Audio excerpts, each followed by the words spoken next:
Bismillahirrahmanirrahim. Assalamualaikum warahmatullahi wabarakatuh. Baiklah, perkongsian saya pada hari ini ialah berkenaan bagaimana nak meletakkan dua subjek bersebelahan. Kalau kita lihat pada jadual yang pernah saya buat pada tahun 2019 ni, okay, kalau kita perhatikan dekat sini, pendidikan kesenian bersebelahan dengan pendidikan muzik di setiap kelas. Kalau kita lihat dekat sini PKS, PMZ, kemudian dekat sini pun PKS, PMZ bersebelahan. Okey. Okey, jadi bagaimana caranya? Okey, kita hanya set di bahagian relations, okey, di mana kalau kita perasan dekat sini dekat sini. Ni pun sebab ni jadual lama ni, sepatutnya saya kena letak dia punya subjek sebenarnya.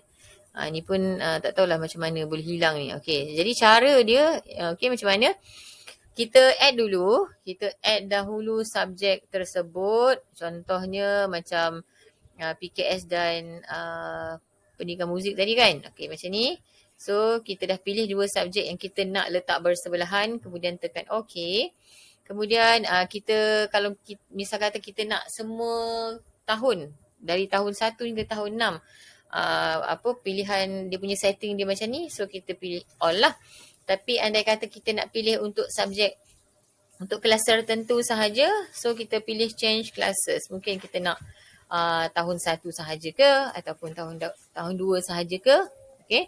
Yang penting pastikan ni mesti ada tanda tik hijau. Kalau macam tadi yang saya buat tadi tu, dia tak ada bertanda hijau kan, maksudnya tak kena lah. Okay, make sure tekan keluar macam tu, kemudian tekan OK. Okay, seterusnya dekat sini, importance of discard relationship. Kalau ikutkan, adalah lebih baik untuk kita letakkan strict.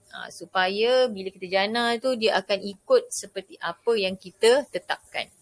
Kalau kita pilih normal ataupun low ke, dia kadang-kadang bila ada something, ada kekangan lain, dia akan longgar dekat situ. Dia tak ikut pun. Okay. Okay, kemudian bila kita tekan strict ni, dia akan ada anak panah lah dekat sini. Ada lambang anak panah dekat sini. Kalau yang ni untuk high. Okay. Okay. Kemudian fungsi deactivate ni apabila kita, dia kata kita tak nak dah function ni. Tapi kita tak nak buang kat relationship ni kan. Bila kita dah buat, kita boleh deactivate dia. So nanti dia punya tulisan ni akan bertukar warna kelabu. Kemudian kita boleh aktifkan balik semula. Dekat sini jugalah ataupun dekat luar. Okay. Okay.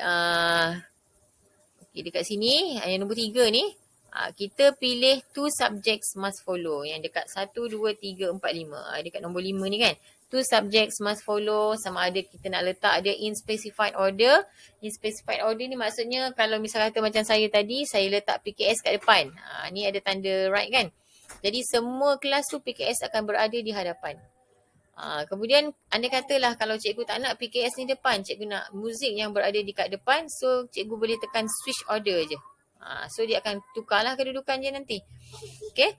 Kemudian yang in arbitrary order ni maksudnya ni, kalau cikgu tengok dua-dua ni maksudnya kalau PKS tu berada di depan dan mungkin juga tempat lain dia akan berada di bahagian belakang. Macam itulah. Okay, kemudian cikgu boleh tekan, kejap ni normal ni, okay, tekan strict. Kemudian tekan OK. Macam itulah. Okay, so ni ni kan, ada keluar. 2 subjects must follow in arbitrary order. Macam itulah ceritanya. Okay. Okay, saya rasa itu sahaja. Yang deactivate tadi kan, macam ni lah. Contoh macam ni. So kalau tak nak dah benda ni, so kita tak nak remove. Kalau remove terus habis kan. Kalau deactivate, dia akan jadi warna kelabu. Maksudnya dia tak ikut lah kita punya setting ni.